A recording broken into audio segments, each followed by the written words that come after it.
The truth about Monster Hunter Wilds. Now, as you guys know, I played all of Monster Hunter World. Loved it dearly. Played everything except, I think, Fatalis and Elatrion. I played, you know, an insane amount of that game. And played a lot of Rise. And I actually played more Rise off-stream than on it. But I was still able to, you know, really enjoy Rise as well in many different ways. I like things about both games. I think Monster Hunter World is definitely the more complete game and the better, you know, better game all around. But I think Rise did a lot of really cool things as well. But what a lot of you might not know is that there is a sequel coming. And the sequel was announced, when was it? I think it was at the Game Awards last year. I'm pretty sure it was the Game Awards. Whereas, you know, just nothing but game trailers, and very few awards, which is dumb. But this was one of the really, really cool announcements. So, this is going to be like a Monster Hunter. They said that there was going to be like some open world stuff. They said there's going to be some MMO style feel. They said all kinds of things, and it was like random little statements here and there by the devs, Capcom. So let's see what it's actually going to be. This is the lovely Force Gaming. So as you know, the entire spiel that I always give him a like, give him a sub. I'm going to link his video in chat. I'll be, of course, it's going to be putting it in the description as well when this is made into a YouTube video. But let us find out about Monster Hunter Wilds. So there were some pretty big leaks circulating this week concerning the next main installment for the Monster Hunter franchise. Right. These claimed that Monster Hunter Wilds would be fully open world rather than loading into individual zones like in prior games. You would have one big open space to seamlessly explore. And yeah, these were all like random leaks too. To the explorer as you play through the So we don't know story, what's hunt true. monsters, and of course progress through the endgame gear grind. They also claimed that Wilds would introduce more experimental mechanics than both Rise and World, that it's going to be Capcom's quote biggest game ever, and that it's planned to release in the first quarter of 2025. Now these leaks were supposedly sprung by Dusk Golem, who amongst the leaking community is considered a tier 3 source. That's right, there are tier lists for video game leakers. You're not While this is weird to hear, this is also not surprising. Leaks are actually insane in the gaming community as well. You're hearing me correctly here. A tier 3 source means that their information is accurate about 50% of the time, which, wow. hey, isn't bad. I mean, Yeah, it's it's not not bad. the most reliable source of information, but it's better than being only accurate like 5% or 1% of the time. Regardless of the average accuracy percentage, though, this whole thing got people talking because, of Right. course, it did. The idea of a massive open world Monster Hunter game with new experimental mechanics and Capcom's biggest game ever, that sounds quite This sounds appealing to great. Monster Hunter fans Yeah, and this to sounds myself. fantastic. Unfortunately, this excitement didn't last very long, as the real Dusk Golem posted on his Twitter account saying that someone had faked those screenshots that were being used as a source, and so they couldn't be trusted as accurate information. Although I will Whoa! Oh my god, that's okay. That's crazy news. Holy shit! Oh man, I didn't know any of that second part at all. I only knew about the leaks themselves, and I thought that was real. That's why I was so hyped. Oh man, okay. Kind of bearing the lead, but let's see how it goes. Yeah, that's wild. Yeah, it might even be Monster Hunter Wild. True. I'll say this doesn't necessarily discount everything that was said here, because even if this leak wasn't real, it's not the first time that we've heard Monster Hunter Wilds will be an open world game. Prior verified leaks have said as Right. much, but then also the reveal trailer from a few months back, at the very least, suggests larger maps than we have ever seen for the franchise. It also hints at plenty of new interesting mechanics, which is to be expected, because don't forget, this is the next mainline installment in the franchise, which usually means new stuff. If you weren't aware, Monster Hunter games release in generations with a major and then minor game in between. So for example, Monster Hunter World was technically Monster Hunter 5, Right. followed by Monster Hunter Rise as a stopgap in between this next game, Monster Hunter Wilds, which will be kicking off the 6th generation for the franchise. And a new generation tends to mean an opportunity for them to try new things. While Capcom has been very tight-lipped when it comes to revealing specific details, the initial announcement trailer, short as it was, was did actually provide a sneak peek of quite a few things that we can expect, and there was actually a fair bit here. Before we dive into those details though, and everything else that we know about the game, let me tell you about today's sponsor. Today's video is sponsored by AFK Journey. You may have heard of its predecessor, AFK Arena. Well, this sequel looks to build upon that with some new innovative features and novel offerings. This isn't just an idle game though, it's also an RPG where you embark on a journey and explore a fantasy 3D painted world. You'll play as the legendary mage Merlin, engaging in tactical battles and solving puzzles to unravel the mysteries of the world. From the Golden Wheatshire to the Veduso Mountains, you'll explore large diverse maps, meet interesting NPCs, and collect heroes from 6 different factions. You can collaborate with guildmates in sandbox GVE or match with strangers on big maps and dungeon adventures. You can also partake in many side activities such as Honor Duel, Dream Realm, Legend Trail, Arena, and more. AFK Journey officially releases with over 40 free heroes, including epics, giving you a wide array of options. Additionally, you'll receive over 200 plus free pulls by progressing through the game and completing events. AFK Journey is free to play, available now with the PC version, downloadable from the official website, and mobile versions on the iOS and Google stores. If you'd like to learn more, go ahead and check out my link in the description below. Using the code AFKJourney88 gets you 100 diamonds and 18,888 gold coins. Okay, so what do we know about Monster Hunter Wilds? Well, most of it does come from the reveal trailer, as well as a few additional sources of news and some, leaks, but this time verified, that we've picked up over the past couple of months. Now, since the original trailer was revealed, we've had internet sleuths going through and dissecting every single pixel on every single frame, and from this, a lot of information has been pulled. So for one, yes, if it's not a fully 100% completely open world with seamless zones, we do at the very least expect that Wilds is going to feature zones that are significantly larger in size than any of their prior games. We had a few different shots displaying what appear to be fairly huge swaths of explorable area. That, along with the amount. Also, it looked like a lot of the animals were like migrating in like groups and stuff, and that was really cool. Like those little these little guys, the little Stegosaurus type dudes. They were. I remember seeing that in the trailer, and I was like, dude, if they're adding like migration patterns and stuff to these, the lesser animals, the ones that you just farm stuff, that's like really cool. I love that idea. It makes the world feel alive. Offering increased traversal speed, which is coincidentally great for covering large distances. This mount seems to have a few modes. We saw a regular run on 2 legs, a sprinting animation on 4 legs, and then some light flying mechanics or gliding to be specific. Cool. Also, speaking of the map size and the mount and how they might be related, well, at one point we see this mount hopping between rock formations launching off of these gemstone pads. Now, this pretty clearly appears to be a locked-in animation happening almost automatically. There's probably a trigger point at one position, and then you automatically hop between those spots until you get to the end. Kind of like the travel bugs. The travel bugs in the other Monster Hunter game, like just zip you from one end to the other, in a very similar fashion. Point. And this would actually make a whole lot of sense as somewhat of a zone transition. So just imagine this. You've got this desert-like biome that we see in the trailer, and then all along the edges at specific points, we can imagine there were exit locations going into other adjacent biomes, almost acting as like a seamless loading screen from... It's a really smart way to do it. A lot of games that, say they don't have loading screens, they do it in this way. It's extremely clever, but really, really well done every single time. Yeah, exactly. One map into another. This would be a great alternative to one full seamless open world where you still have the map system that Monster Hunter is known for, but then you have connecting points without actually hitting a hard loading screen. It's a good way to just have like a transition animation. So maybe if you head north out of the desert and you take one of the exits, it will transition you into the mountain and snow map. Or if you headed east, you would go into the forest map. Or if you headed west, you could go into the coastal map. And then each of those maps might have similar exit points with seamless transitions into the other adjacent zones. A little harbor with a boat that takes you to another area, and except it shows you traveling on the boat, like a little short distance and stuff. Yeah, something like that. It's a really good way to cheat it. And like, I don't say that in a bad way. Like, I say that in a very, very good way.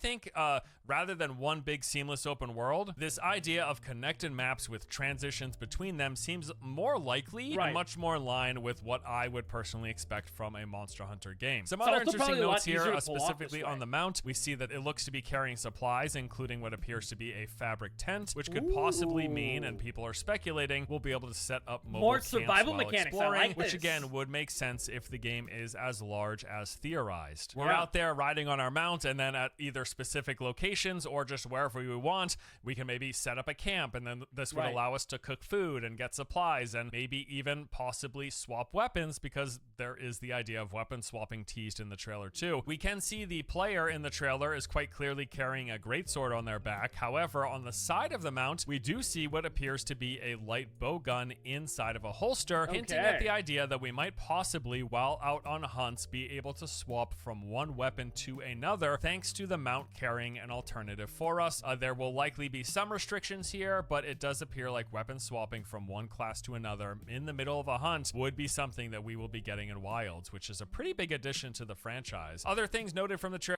Wait, he just put on a ghillie suit as well. Oh man, okay, that's really cool. I like that. I like that. I mean, there was a similar mechanic in other games, but like, you know, just it looked very smooth. I like this. Trailer is monster density. It seems like we will be getting an increased variety of this. In one shot, we can see upwards of 40 monsters with a mix of predator, prey, and endemic life. This number of monsters on display in one single space is much larger than is typical for Monster Hunter games. Territory wars appear to be returning as well. This was a big feature in Monster Hunter World. In the trailer, we can see these large furry predators attacking the armadillo, or rather the pangolin-looking creatures here. We also see what looks to be dynamic weather patterns. So first, this dust cloud rolls in, engulfing the player, and then followed immediately by a lightning storm. And the storm appears to not just be visual in nature, but also impact the environment and monsters. We can see lightning striking a monster at one point and appears to it like charged him up. That's cool. I like this. I like this type of thing a lot. When environment can affect the character and the things the character fights, that just makes me so happy. Like, that was one of the coolest things to see in the I think it was like, what was it, like 2 or 3 Ashes of Creation videos ago. It was like lightning, but the lightning could hit you and one-shot you as the character, or it could like kill the minotaurs that you were fighting. That was just, I love that. It was awesome. enhance them as well, probably making them stronger. And then there's also a brief clip of these pillars getting struck by lightning, and maybe that then also stores the lightning, and potentially players can make use of it, either by forcing monsters to run into these lightning pillars once they're charged, or maybe you could charge your weapon on the lightning pillars. There's all sorts of possibilities here. And as for the hunter, we did make a couple of notes for hunter equipment. Now there's the obvious, they're carrying a weapon and they've got their armor, but then we also see a slinger like the one used in Monster Hunter World, and what appears to be a scout fly cage. The slinger, of course, used for hurling various projectiles at monsters, and then the scout fly cage is used for helping with navigation and tracking while on a hunt. So yeah, as I mentioned, it was a brief trailer, but there's one thing I liked about Rise Overworld was the ability and the usage to be able to grab onto monsters was a lot better than in Monster Hunter World. It was easier to do in Rise to be able to jump on them and, you know, like ride them and make them smack each other and like run into walls and stuff. It was just easier in Rise. So I hope they keep that, because it just felt a lot smoother and more seamless in Rise than it did in World. That's one of the fewer things that Rise did a lot better than World, even though World is just by far the better game. Yeah, exactly. Environmental mechanics lack in other games. This is like a compilation of all of the detailed information that like dedicated Monster Hunter fans have kind of gleaned while looking at the trailer 100 times over and over and over again. But it's not just kind of pulling things from the reveal trailer. There's been other sources of information. So for example, there was a brief interview with the game's producer where he revealed that the game will feature a new level of detailed creatures and ecosystems. And this pretty much confirms the idea that we're going to be having this diverse interactions between monsters and wildlife inside of the game. This was quite well done in Monster Hunter World. We have these like predator and prey interactions, fights over territory. It seems like that will be making a return here in Wilds. He also mentioned that they're taking full advantage of the current generation of hardware. Most games say this, but the specific note here is that it will not be releasing on the prior generation of consoles. Also, I don't think any new game should be made for PS4 or, you know, the previous Xbox. I think it's time to let them die. Like, honestly. In terms of new games. Like, obviously, if you're making like Stardew Valley or whatever, it's different. But like, I'm talking about it just holds games back so much. Yeah, yeah. Utilize the Atari platform. Yeah, exactly. It just holds back games so much and increases the dev time. And it's also something that is, Fallen Angel. It's not the devs that do this. It's the game console manufacturers, as in Sony and Microsoft, that require this. It's not the game devs themselves. They're just like, shit, we got to do extra work now, basically. And it's really hard to like. That's one reason Cyberpunk 2077 was just so bad at launch. They were trying to make it for old gen as well. That game should never have been made for old gen. That was insane. It was insane to even try. Oh my god. But yeah, I'm glad no mention of a Switch release, and at this point, it's seeming like that will be unlikely unless we get a Switch 2 or some big upgrade to Nintendo's hardware. Beware, this is like freaking Capcom. So I am sure, I'm 100% sure, Capcom will try to do some idiotic pushing of microtransactions in this game as well somehow. They actually did it with Rise. They did it with World. They did it with Dragon's Dogma. They'll probably do it here as well. They did it with Resident Evil 4 Remake. This is something to be aware of. And they actually got like a giant amount of pushback this time with Dragon's Dogma 2. But yeah, I could foresee this happening as well. So hopefully the Capcom executives keep it in their fucking pants this time and don't be too egregious with it. And then we've also had some verified leaks. A few things have spilled out here and there over the past few months. Just the other week, in fact, we learned that Monster Hunter Wilds is being built on Capcom's RE engine and will take advantage of the expanded functionality that came when Capcom was developing Dragon's Dogma 2. Yeah, the RE engine is really yes, good. We could point to the fact that Dragon's Dogma 2 is an open world game. It features these large, seamless maps. Now, again, this doesn't mean that Wilds will be full on 100% open. It could still very well be a map-based system where you have to load into these different playable areas, but as I mentioned, this would work great for these like transitions from one zone to another, and at the very least, it does appear like the advances made to the RE engine will let them make much larger maps, more expansive maps than we've ever seen in Monster Hunter games, and again, this was hinted at in the trailer with the large swaths of land that we saw on display. Two issues. Hopefully, they let it cook, because that's what they did wrong. With Dragon's Dogma 2. Like, Dragon's Dogma 2, they had a new announcement, by the way. Still no performance updates at all, in any way, shape, and form, for any of the versions of Dragon's Dogma, even on console and on PC. So, they have a propensity to, not consider optimization a lot. And a lot of that happens when they're trying to hit their fiscal year end. So if this game's launch date is at the end of March of 2025, you'll know they'll probably rush it out. Just a heads up, guys.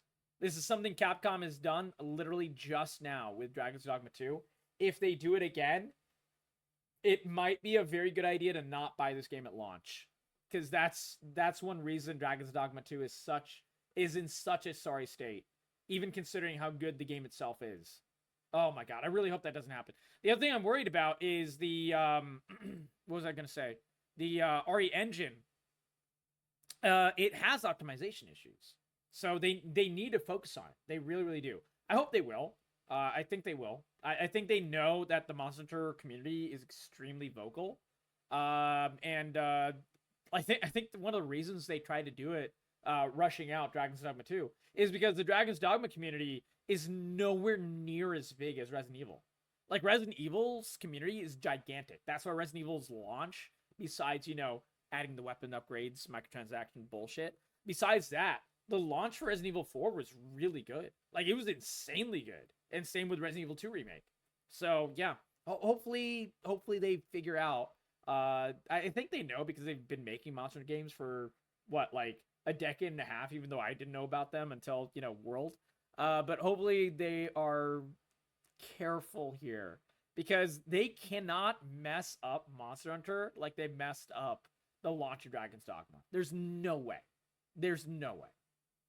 Although I gotta say, running on RE Engine and being more open with these larger zones, especially ones with a higher density of enemies, it does raise a few concerns because for as much as I enjoy playing Dragon's Dogma 2, the game's performance wasn't particularly great. Playing through the game on my mid to high-end PC, I had regular performance issues. I've got a 3080 Ti and an i7 processor. It's like literally half the people who play Dragon's Dogma 2 on PC have performance issues.